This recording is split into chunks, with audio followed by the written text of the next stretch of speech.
Assalamualaikum warahmatullahi wabarakatuh. Nama saya Ririn dengan NIM 21650020. Pada video kali ini saya akan menjelaskan materi tentang kriptografi. Pengantar kriptografi. Message atau pesan adalah data atau informasi yang dapat dibaca dan dimengerti maknanya. Nama lain yaitu plain text atau teks jelas yang bisa disebut sebagai clear text. Bentuk atau rupa pesan seperti teks, gambar, audio, musik, video, dan lain-lain. Pesan ada yang berupa dikirim. Pesan ada yang dikirim dan ada yang disimpan. Pesan dikirim berupa via pos, kurir, saluran telekomunikasi, dan lain-lain. Sedangkan pesan yang disimpan di dalam media penyimpanan elektronik berupa disk, kaset, dan lain-lain. Ini bentuk ilustrasi dari teks. Dan ini bentuk ilustrasi gambar, bentuk pesan ilustrasi audio, dan ini bentuk pesan ilustrasi dengan video. Terminologi terdiri dari dua, yaitu pengirim dan penerima. Pengirim atau sender yaitu pihak yang mengirim pesan. Penerima atau receiver yaitu pihak yang menerima pesan. Pengirim dan penerima bisa berupa orang, komputer, mesin, dan lain-lain. Pengirim ingin pesan yang dikirim secara aman, di mana pihak lain tidak dapat membaca atau memanipulasi pesan. Contoh, pengirim atau Alice. Atau pengirim sama dengan Alice, sementara penerima sama dengan Bob. Ciphertext atau ciphertext yaitu pesan yang telah disandikan sehingga tidak bermakna lagi. Tujuannya agar pesan tidak dapat dibaca oleh pihak yang tidak berhak. Nama lain dari ciphertext yaitu kriptogram atau kriptogram. Ciphertext harus dapat dikembalikan menjadi plain text semula. Bentuk ilustrasinya, plain text. Culik anak itu jam 11 siang. Kemudian diubah menjadi ciphertext, menjadi pesan atau kata-kata yang tidak jelas. Contohnya, ketika saya berjalan-jalan di pantai, saya menemukan banyak sekali kepiting yang merangkak menuju laut. Mereka adalah anak-anak kepiting yang baru menetes dari dalam pasir. Naluri mereka mengatakan bahwa laut adalah tempat kehidupan mereka. Itu dalam bentuk plain text. Kemudian diubah menjadi ciphertext, maka menjadi sebuah pesan yang tidak jelas maknanya. Kemudian terminologi terdiri dari dua, yaitu enskripsi dan deskripsi. Enskripsi atau encryption yaitu proses menyandikan plain text menjadi ciphertext. Nama lainnya yaitu encrypting. Kemudian deskripsi atau description yaitu proses pengembalikan yaitu proses mengembalikan ciphertext menjadi plain text semula. Nama lain deciphering. Notasi matematis. Misalkan C sama dengan ciphertext, sementara P sama dengan plain text. Fungsi enskripsi E memetakan P ke C. E dalam kurung P sama dengan C. Fungsi deskripsi D memetakan C ke P. D dalam kurung C sama dengan P. Fungsi enskripsi dan deskripsi harus memenuhi sifat. D dalam kurung E dalam kurung P balas kurung sama dengan P. Kriptografi. Kata kriptografi berasal dari bahasa Yunani, yaitu hidden atau secret dan writing. Artinya secara writing. Definisi lama. Kriptografi adalah ilmu dan seni untuk menjaga kerahasiaan pesan dengan cara menyandikannya ke dalam bentuk yang tidak dapat dimengerti lagi maknanya. Definisi baru, kriptografi adalah ilmu dan seni untuk menjaga keamanan pesan atau message. Itu menurut Skinner pada tahun 1966. Algoritma kriptografi atau cipher. Aturan untuk encrypting dan decrypting atau fungsi matematika yang digunakan untuk enkripsi dan deskripsi pesan. Encoding vs decoding. Encoding yaitu transformasi dari plain text menjadi kode. Sementara decoding yaitu transformasi kebalikan dari kode menjadi plain text. Buku kode atau codebook yaitu dokumen yang digunakan untuk mengimplementasikan suatu kode. Buku kode terdiri dari tabel lookup atau look table untuk encoding dan decoding kode breaker. Orang yang memecahkan kode untuk menemukan plain text. Kemudian terminologi kunci atau key. Kunci yaitu parameter yang digunakan untuk transformasi encrypting dan decrypting. Jika kekuatan kriptografi ditentukan dengan menjaga kerahasiaan algoritmanya, maka algoritma kriptografinya dinamakan algoritma restricted. Algoritma restricted tidak cocok lagi saat ini. Kriptografi modern mengatasi masalah ini dengan menggunakan kunci. Kunci bersifat rahasia atau secret, sedangkan algoritma kriptografi tidak rahasia atau public. Dalam bentuk ilustrasinya, kirim senjata perang, kuncinya P, kemudian diinskripsi E, K, dalam kurung P, sama dengan C. Yang dimana pesan tersebut akan dikirim ke penerima, dan si penerima ini akan melakukan deskripsi kembali terhadap ciphertext yang dikirim. Inskripsi dan deskripsi dengan kunci. Inskripsi EK dalam kurung P sama dengan C harus dipenuhi. DK dalam kurung EK dalam kurung P bebas kurung sama dengan P. Kemudian deskripsi DK dalam kurung C bebas kurung sama dengan P. Kriptologi.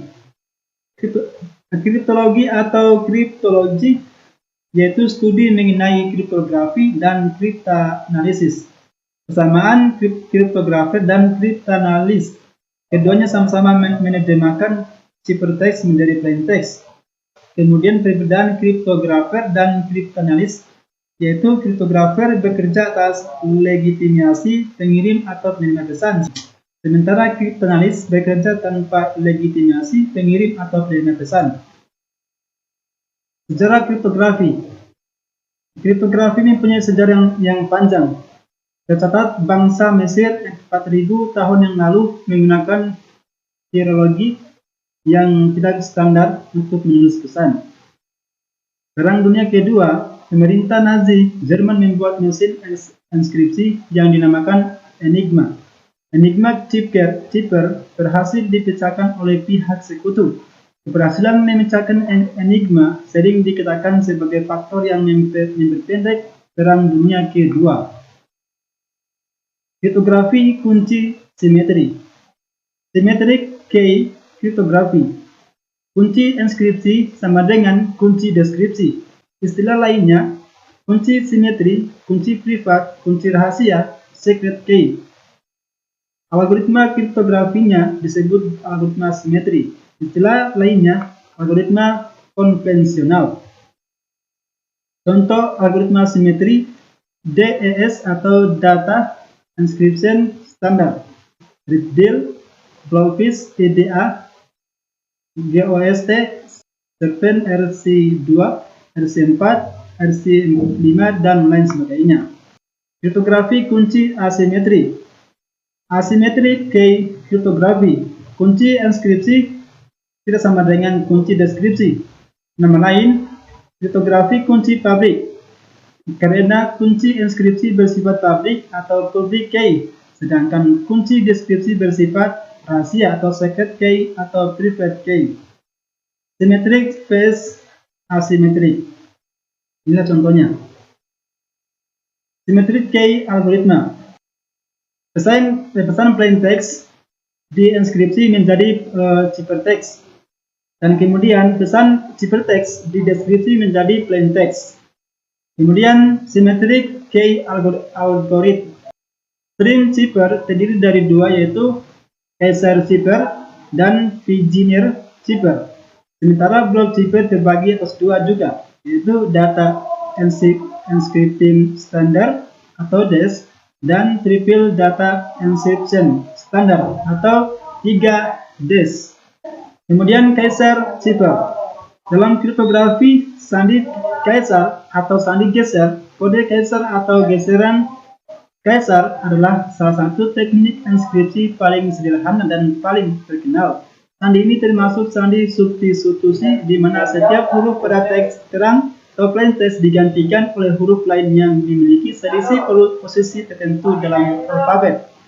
Algoritma cipher substitusi yang menggunakan konsep pergeseran huruf dengan modulo 26 secara matematis dapat dirumuskan sebagai C sama dengan E dalam kurung M sama dengan M tambah K mod 26. M sama dengan message, K sama dengan K atau kunci. Kemudian Caesar cipher. Rumusnya CI sama dengan E dalam kurung PI belas kurung sama dengan PI ditambah 3. Pesan plain text-nya berupa ABCD sampai Z. Kemudian cipher teksnya D, E, F, G, H, I, J, K, L, M, N, O, P, Q, R, S, T, U, V, W, X, Y, Z, A, B, C. Kemudian Vigenère cipher. Vigenère cipher adalah suatu algoritma kriptografi klasik yang ditemukan oleh Giovan Battista Belaso. Beliau menuliskan metodenya tersebut pada bukunya yang berjudul La Cifra del Sig Giovan Battista Belaso pada tahun 1553. Nama Vigenère sendiri diambil dari seorang yang bernama Blaise de Vigenère. Nama Vigenère diambil sebagai nama algoritma ini karena beliau menemukan kunci yang lebih kuat lagi untuk algoritma ini dengan metode auto-key cipher meskipun algoritma dasarnya telah ditemukan lebih dahulu oleh Giovan Battista Belaso. Teknik ini menggunakan tabel bujur sangkat yang berisi kombinasi dari plain text pada kolom serta kunci pada baris. Kombinasi keduanya akan menghasilkan cipher pada baris dan kolom. Ini dalam bentuk tabel. Kemudian cara kerja Vigenère cipher. Pertama, langkah awal adalah tuliskan plain text yang ingin diinskripsi dengan menghilangkan spasi antar kata. Hal ini untuk mempersulit orang untuk menipak dari plain text tersebut. Contohnya, plain text, belajar rekayasa internet. Dengan menghilangkan spasi, belajar rekayasa internet.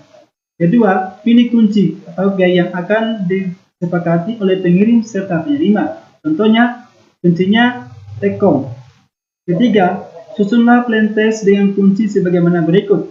Plain text-nya belajar rekayasa internet. Kuncinya Tcom. Kemudian 4. Dengan menggunakan tabel Vigenère, maka kita akan mendapatkan hasil cipher text sebagaimana berikut. Plain text-nya belajar rekayasa internet. P-nya Tcom. Kemudian cipher text-nya UIVKXMM MKEPOUOK TWKSBF dan sampai H. Kemudian contoh aplikasi simulasi Vigenère cipher menggunakan Visual Basic. Ini Vigenère ciphernya. Kemudian ini contoh programnya. Data Encryption Standard atau DES dikembangkan di IBM pada tahun 1972 berdasarkan pada algoritma Lucifer yang dibuat oleh Holst Kleistel. Disetujui oleh National Bureau of Standards atau NBS setelah penilaian kekuatannya oleh National Security Agency atau NSA Amerika Serikat. DES termasuk ke dalam kriptografi kunci, simetri, dan tergolong jenis cipher blok. DES beroperasi pada ukuran blok 64 bit, berarti ukurannya itu sampai 64 bit. Panjang kunci eksternal sama dengan 60 bit sesuai ukuran blok, tetapi hanya 56 bit yang dipakai, 8 bit paritas tidak digunakan. Kemudian setiap blok plain text atau cipher text diinskripsi dalam 16 putaran. Setiap putaran menggunakan kunci internal berbeda. Kunci internal atau 56 bit dibangkitkan dari kunci eksternal. Kemudian setiap blok mengalami permutasi awal IP 16, putaran NCP, dan inversi permutasi awal IP 1. Dapat dilihat gambarnya seperti gambar ini. Kemudian pembangkitan kunci internal. Kunci internal sama dengan kunci setiap putaran. Ada 16 putaran, jadi ada 16 kunci internal seperti K1, K2 sampai K16. Kemudian dibangkitkan dari kunci eksternal 64 bit yang diberikan oleh pengguna. Gambar 9.2 ini memperlihatkan proses pembangkitan kunci internal. Kemudian implementasi DES. DES sudah diimplementasikan dalam bentuk perangkat keras. Kemudian dalam bentuk perangkat keras, DES diimplementasikan di dalam chip. Setiap detik chip ini dapat mengenkripsikan 16,8 juta blok atau 1 gigabit per detik. Kemudian implementasi DES ke dalam perangkat lunak dapat melakukan inskripsi 32.000 blok per detik atau pada komputer mainframe IBM 390. Keamanan DES. Keamanan DES ditentukan oleh kunci. Panjang kunci eksternal DES hanya 64 bit, tetapi yang dipakai hanya 56 bit. Pada rancangan awal, panjang kunci yang diusulkan IBM adalah 128 bit, tetapi atas permintaan NSA, panjang kunci diperkecil menjadi 56 bit. Tetapi dengan panjang kunci 56 bit akan terdapat 256 atau 72 miliar kemungkinan kunci. Jika serangan exhaustif search dengan menggunakan prosesor paralel, maka dalam 1 detik dapat dikerjakan 1 juta serangan. Jadi seluruhnya diperlukan 1152 tahun untuk menemukan kunci yang benar. Kemudian di tahun 1998, Electronic Frontier Foundation atau EFF merancang dan membuat perangkat keras khusus untuk menemukan kunci DES secara exhaustif search key dengan biaya $250.000 dan diharapkan dapat menemukan kunci selama 5 hari. Kemudian di tahun 1999, kombinasi perangkat keras EFF dengan kolaborasi internet yang melibatkan lebih dari 100.000 komputer dapat menemukan kunci DES kurang dari 1 hari. Kemudian triple date encryption standar atau 3DES.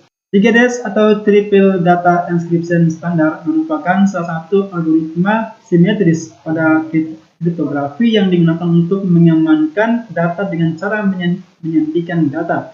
Proses yang dilakukan dalam penyandian datanya yaitu proses enskripsi dan proses deskripsi.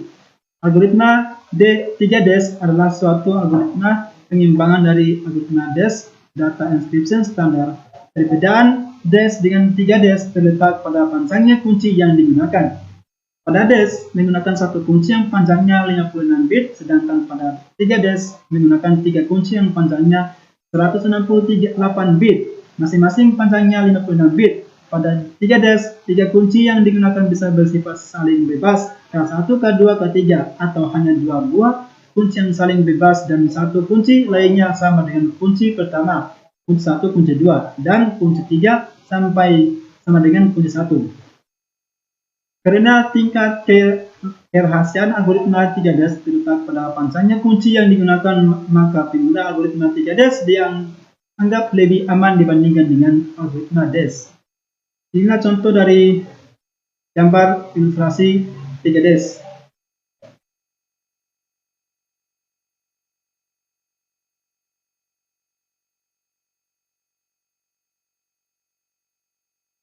Pendahuluan, sampai akhir tahun 1970 hanya ada sistem kriptografi kunci simetri. Kemudian satu masalah besar dalam sistem kriptografi yaitu bagaimana mengirimkan kunci rahasia kepada penerima. Mengirim kunci rahasia pada saluran publik atau telepon, internet, pos sangat tidak aman. Oleh karena itu, kunci harus dikirim melalui saluran kedua yang benar-benar aman. Saluran kedua tersebut umumnya lambat dan mahal. Ide kriptografi kunci asimetri muncul pada tahun 1976. Makalah pertama perihal kriptografi kunci publik ditulis oleh Diffie Hellman, ilmuwan dari Stanford University di IEEE. Judul makalahnya New Direction in Cryptography. Namun pada saat itu belum ditemukan algoritma kriptografi kunci asimetri yang sesungguhnya. Inilah gambar penemu atau gambarnya Vivid Martin Hellman. Kemudian konsep asimetrik algoritma. Kriptografi kunci asimetri disebut juga kriptografi kunci publik. Pada kriptografi kunci publik masing-masing pengirim dan penerima mempunyai sepasang kunci. Kunci publik untuk menginskripsi pesan, sementara kunci privat untuk mendeskripsi pesan. Rumusnya E besar E kecil dalam kurung M sama dengan C dan D besar D kecil dalam kurung C kecil sama dengan M. Kunci inskripsi dapat dikirim melalui saluran yang tidak terlalu aman atau on-secure channel. Saluran yang tidak terlalu aman ini mungkin sama dengan saluran yang digunakan untuk mengirim ciphertext. Kriptografi kunci publik didasarkan pada fakta. Pertama, komputasi untuk inskripsi atau deskripsi pesan mudah dilakukan. Kedua, secara komputasi hampir tidak mungkin atau infeasible menurunkan kunci privat bila diketahui kunci publik.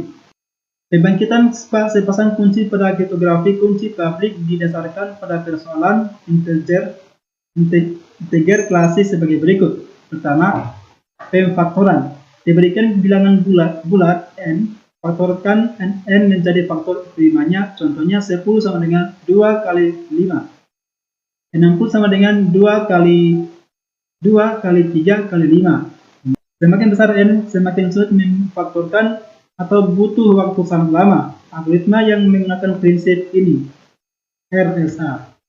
Kedua, algoritma diskrit. Temukan X sedemikian sehingga AX sama dengan B atau dalam kurung mod n sulit dihitung. Contohnya 3X 19 mod 17 maka X sama dengan 6. Semakin besar A, B, dan N, semakin sulit memfaktorkan, butuh waktu lama. Algoritma yang menggunakan prinsip ini yaitu L-Gamal DSA. Kelebihan kriptografi kunci simetri. Pertama, proses inskripsi-deskripsi membutuhkan waktu yang singkat. Kedua, ukuran kunci simetri relatif pendek. Ketiga, autentikasi pengirim pesan langsung diketahui dari ciphertext yang diterima, karena kunci hanya diketahui oleh pengirim dan penerima pesan saja. Kelemahan kriptografi kunci simetri. Pertama, kunci simetri harus dikirim melalui saluran yang aman. Kedua, entitas yang berkomunikasi harus menjaga kerahasiaan kunci ini. Kedua, kunci harus sering diubah, mungkin pada setiap sesi komunikasi. Kriptografi kunci simetri vs kriptografi kunci publik. Kelebihan kriptografi kunci publik. Pertama, hanya kunci privat yang perlu dijaga kerahasiaannya oleh setiap entitas yang berkomunikasi. Tidak ada kebutuhan mengirim kunci-kunci privat sebagaimana pada sistem simetri. Kedua, pasangan kunci publik atau kunci privat tidak perlu diubah, bahkan dalam periode waktu yang panjang. Ketiga, dapat digunakan untuk mengamankan pengiriman kunci simetri. Keempat, beberapa algoritma kunci publik dapat digunakan untuk memberi tanda tangan digital pada pesan. Kemudian kelemahan kriptografi kunci publik. Pertama, inskripsi dan deskripsi data umumnya lebih lambat daripada sistem simetri karena inskripsi dan deskripsi menggunakan bilangan yang besar dan melibatkan operasi perpangkatan yang besar. Kedua, ukuran di ciphertext lebih besar daripada plaintext, bisa 2-4 kali ukuran plaintext. Ketiga, ukuran kunci relatif lebih besar daripada ukuran kunci simetri. Keempat, karena kunci publik diketahui secara luas dan dapat digunakan setiap orang, maka ciphertext tidak memberikan informasi mengenai autentikasi pengirim. Kelima, tidak ada algoritma kunci publik yang terbukti aman atau sama seperti Black Cipher. Keenam, Kebanyakan algoritma mendasarkan keamanannya pada sulitnya memecahkan persoalan-persoalan di aritmetik, pemfaktoran, logaritmik, dan sebagainya yang menjadi dasar pembangkitan kunci. Aplikasi kriptografi kunci publik. Meskipun masih berusia relatif muda dibandingkan dengan algoritma simetri, tetapi algoritma kunci publik mempunyai aplikasi yang sangat luas, pertama enskripsi dan deskripsi pesan. Algoritma RSA Rabin El Gamal. Kedua, digital signature. Tujuannya membuktikan autentikasi pesan atau pengirim. Algoritma RSA El Gamal desa GOST. Ketiga, pertukaran kunci atau key exchange. Tujuannya mempertukarkan kunci simetri. Algoritmanya Diffie-Hellman. Ron Samir Adleman atau RSA. Dari sekian banyak algoritma kriptografi yang pernah dibuat, algoritma yang paling populer adalah algoritma RSA.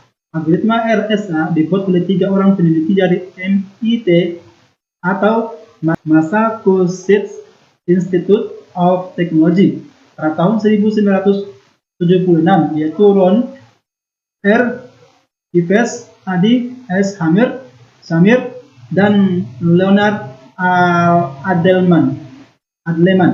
Algoritma RSA mendasarkan proses enskripsi dan deskripsinya pada bilangan prima dan aritmatika modulo. Kunci enskripsi maupun kunci deskripsi keduanya harus berupa bilangan bulat.